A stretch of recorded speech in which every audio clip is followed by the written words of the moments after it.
Digital marketing లో అనుభవం ఉన్న ఎగ్జిక్యూటివ్స్ కావాలను సంప్రదించవలసిన నెంబర్లు 8688926084. ఇక్కడ ఈ రైతు రుణమాఫీ అంశాన్ని డైవర్ట్ చేయాలని పోచారం శ్రీనివాసరెడ్డి గారు కుల్లా చెప్పిరు. ఆయన అయ్యా కాంగ్రెస్ పార్టీ విధానాలు నచ్చినాయి, రైతుల పట్ల ఆ పార్టీకి ఆ ప్రభుత్వానికి ఉన్న చిత్తశుద్ధి నచ్చింది, అందుకోసమే ఆ ప్రభుత్వానికి అండగా ఉండాలనిపిస్తుందని చెప్పి ఆయనే చెప్పిండు. కుల్లా నేనే ముఖ్యమంత్రి రేవంత్ రెడ్డి గారిని నా ఇంటికి ఆహ్వానించిన అని చెప్పి ఆయనే చెప్పిండు. చెప్పిన తర్వాత కాంగ్రెస్ పార్టీలో చేరుతున్నానని చేరిండు, అయిపోయింది. ఇప్పుడు ఆ పోచారం చేరికను కాంట్రవర్సీ చేయాలి. కాంట్రవర్సీ చేయడం ద్వారా పేపర్లలో కొంత స్పేస్ సంపాదిస్తే రుణమాఫీ పక్కకు పోతుంది అనేది బీఆర్ఎస్ పార్టీ దుర్మార్గపు ఆలోచన. దాంట్లో భాగంగా నిన్న ఓ 10-11 మందిని ఆడికి పోచారం శ్రీనివాసరెడ్డి గారి ఇంటికి పంపించి ఆడ గందరగోళం గలాటా సృష్టించి ఏదో చేయబోతే ఆయనతో ఆ పోలీసులు అరెస్ట్ చేసి తీసుకొని పోయారు. సరే, అది వేరే అంశం. కానీ కడియం శ్రీహరి గారు పార్టీ మారిరు, దానం నాగేందర్ గారు పార్టీ మారిరు, అటు తెల్లం వెంకటరావు గారు పార్టీ మారిరు. మరి వీళ్ళు మారినప్పుడు ఈ టీఆర్ఎస్ పార్టీ నాయకులు పోయి వాళ్ళ ఇంటికాడ ఎందుకు నిలబెట్టలే అంటే ఆ టైంకు రుణమాఫీ అనేటువంటి అంశం కేబినెట్ సమావేశం తెర మీద లేదు కాబట్టి ఈ రుణమాఫీ అంశాన్ని తగ్గించి చూపడం కోసం, ఇది చర్చకు లేకుండా చేయడం కోసం ఆడినటువంటి డ్రామా.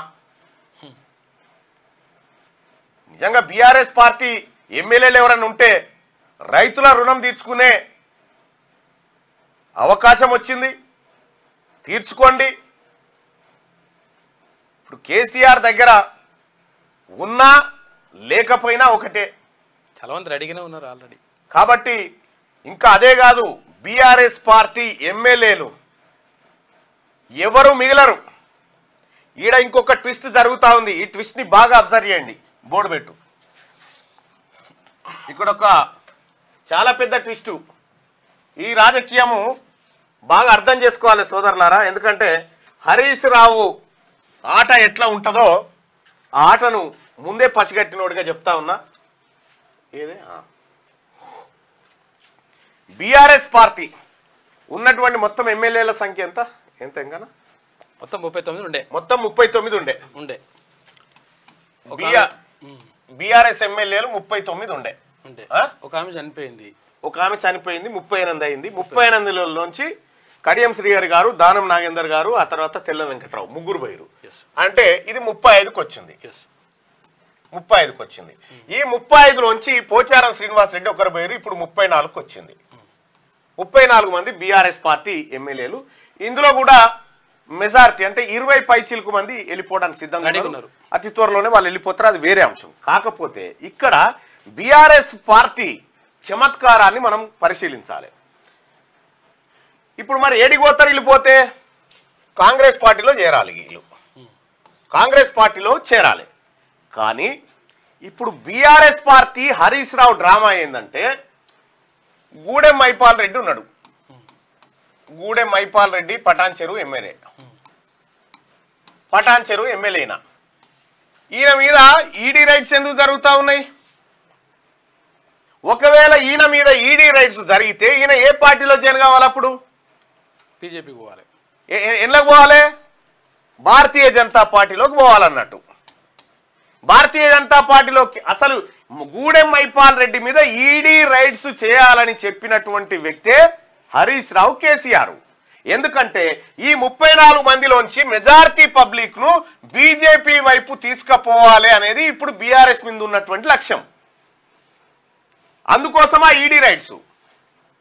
ఇంకా ఈలే కాదు, చాలా మంది బీఆర్ఎస్ నాయకుల పైన ఈడీ, ఐటీ లాంటివి జరుగుతూ ఉంటాయి. అవి హరీష్ రావు ఆదేశాల మేరకు. మళ్ళీ ఏం జరిగింది? ఈడీ రైట్స్ జరగగానే హరీష్ రావు పోయి ముంగట నిలబడ్డాడు. అంటే ఇది ఒక డ్రామా. ఏవైతే కేంద్ర దర్యాప్తు సంస్థలు ఉంటాయో, దర్యాప్తు సంస్థలు ఎంటర్ అయిందంటే భారతీయ జనతా పార్టీలకు పోవాలి. అది వాషింగ్ పౌడర్ నిర్మాణం మీ అందరికీ మొన్నటిదాకా కనిపించే.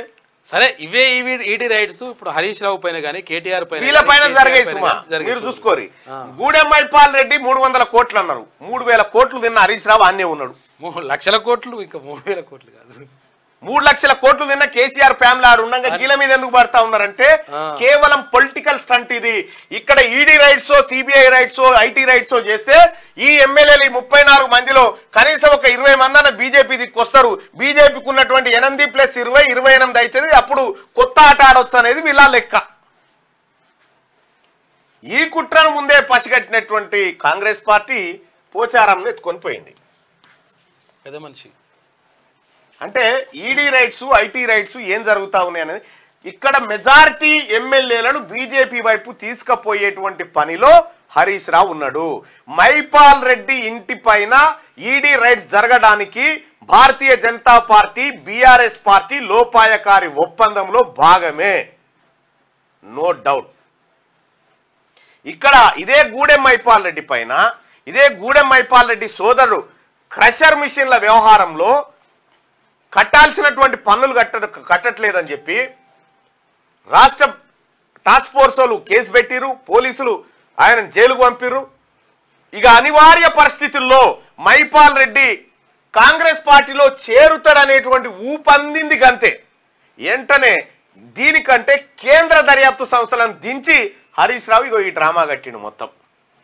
బీఆర్ఎస్ పార్టీ ఎమ్మెల్యేలారా, మీ మీదికి ఐటీని ఈడీని తోలుకొచ్చేది బీఆర్ఎస్ పార్టీ హరీష్ రావే, మీరు చూసుకోరు రేపు పొద్దుగాల అయితే. చాలా ఇది జరుగుతున్నటువంటి తతంగం. డిజిటల్ మార్కెటింగ్ లో అనుభవం ఉన్న ఎగ్జిక్యూటివ్స్ కావాలను సంప్రదించవలసిన నెంబర్లు 8688926084.